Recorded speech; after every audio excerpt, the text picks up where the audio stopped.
What is your greatest fear? We all have fears, be them rational or irrational.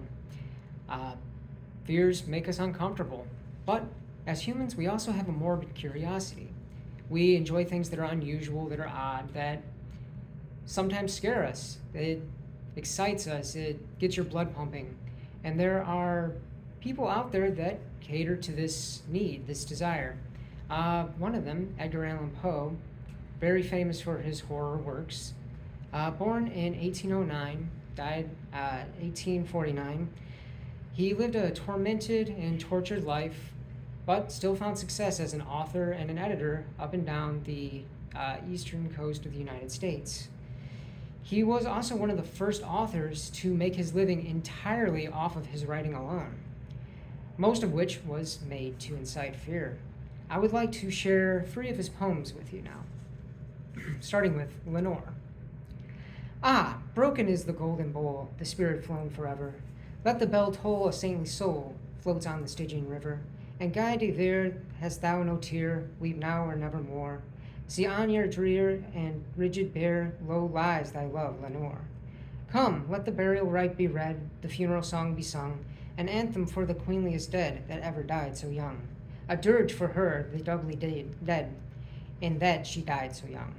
Wretches, ye loved her for her wealth, and ye hated her for her pride, and when she fell in feeble health, ye blessed her that she died. How shall the ritual then be read, the requiem how be sung? By you, by yours the evil eye, by yours the slanderous tongue, that did to death the innocents that died and died so young. Passivimus, yet rave not thus, but let a Sabbath song go up to God so solemnly the dead may feel no wrong. The sweet Lenore hath gone before with hope that flew beside, leaving thee wild for the dear child that should have been thy bride. For her the fair and debonair that now so lowly lies, the life upon her yellow hair, but not within her eyes. The life still there upon her hair, the death upon her eyes. Avaunt, avaunt from fiends below, the indignant ghost has riven from hell into high estate, far up within the heaven, from grief and groan to golden throne beside the King of Heaven. Let no bell toll then, lest her soul amid its hallowed mirth should catch the note as it doth float up from the damned earth. And I, tonight, my heart is light, no dirge will I appraise, but waft the angel on her flight with a pan of old days. Next, spirits of the dead. Thy soul shall find itself alone mid dark thoughts of the gray tombstone, not one of all the crowd to pry into thine hour of secrecy. Be silent in that solitude which is not loneliness, for then the spirits of the dead who stood in life before thee are again. In death around thee, and their will shall then overshadow thee, be still. For the night, though clear, shall frown, and the stars shall not look down from their high thrones in the heaven, with light like hope to mortals given, but their red orbs without beam to thy weariness shall seem as a burning and a fever, which would cling to thee forever. Now our thoughts thou shalt not banish, now our visions never to vanish. From thy spirit shall they pass, no more like dewdrop from the grass. The breeze, the breath of God, is still, and the mist upon the hill, shadowy, shadowy, yet unbroken, is a symbol and a token, how it hangs upon the trees, a mystery of mysteries. Lastly, alone. From childhood's hour I have not been, as others were, I have not seen, as others saw, I could not bring my passions from a common spring. From the same source I have not taken, my sorrow I could not awaken, my heart to joy at the same tone, and all I loved alone.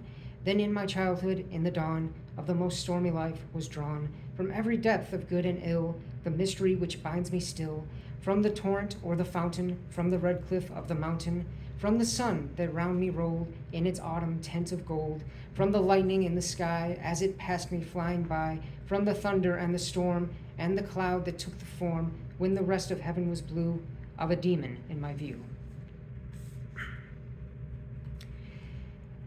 If you have the ability to experience fear in a safe and comfortable setting, it can bring a lot of joy and pleasure to your life. It can excite you, it can get your heart pumping. And like Edgar Allan Poe, there are several other authors out there that cater to this. They produce means for you to take in this fear at your leisure. So the next time that you want some excitement in your life or want to add a little fear to it, you can pick up a work of Poe and read through it, or you can imagine what's lurking in the shadows, watching closely as it follows, keeping you within its sight as you walk to your door tonight.